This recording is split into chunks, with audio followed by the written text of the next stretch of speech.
মূলত এখন জাতীয় সংসদের নির্বাচন নিয়েই বেশি ভাবছি।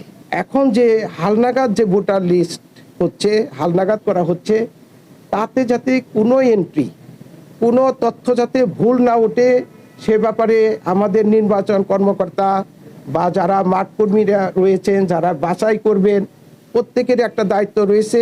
সেই দায়িত্ব সাথে সাথে যিনি ভোটার হবেন, যার তথ্য লিপিবদ্ধ হবে, তারও একটা বিরাট ভূমিকা রয়েছে।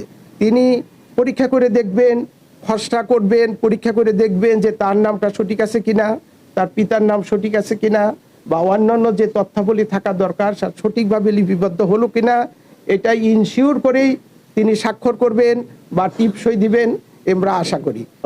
আমরা এখন ডোর টু ডোর যাব, সমস্ত কর্মীরা অলরেডি চলে গিয়েছেন, তারা দেখবেন যে ফিকটিশাস অর্থাৎ ভুয়া ভোটার আছে কিনা। আপনারাও সহযোগিতা করবেন। শুধু তথ্য যিনি লিপিবদ্ধ করবেন তার একার পক্ষে কিন্তু সম্ভব না। আপনারাও যারা জড়িত সংশ্লিষ্ট রাজনৈতিক কর্মী বলেন, সমাজসেবী বলেন বা ইলিট শ্রেণী বলেন, তারাও কিছু সহযোগিতা করলেই আমার মনে হয় যে যদি কোনো ভুয়া ভোটার থেকে থাকে, ফিকটিশাস ভোটার যদি হয়ে থাকে, তার নামটা আমরা যথাযথ প্রমাণ সাপেক্ষে কেটে দেওয়ার জন্য সিদ্ধান্ত নিয়েছি।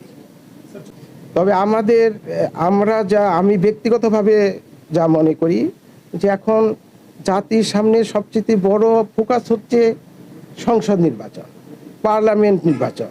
কাজেই মাননীয় প্রধান উপদেষ্টা মহোদয় বলেছেন যে আগামী এই বছর 2025 সনের শেষের দিকে অথবা 2026 সনের প্রথমার্ধে ভোট হওয়ার কথা উনি ঘোষণা দিয়েছেন। আচ্ছা, আমরা মূলত এখন জাতীয় সংসদের নির্বাচন নিয়েই বেশি ভাবছি। সুষ্ঠু সুন্দর নির্বাচন করার জন্য স্যার কি পদক্ষেপ আছে আপনাদের?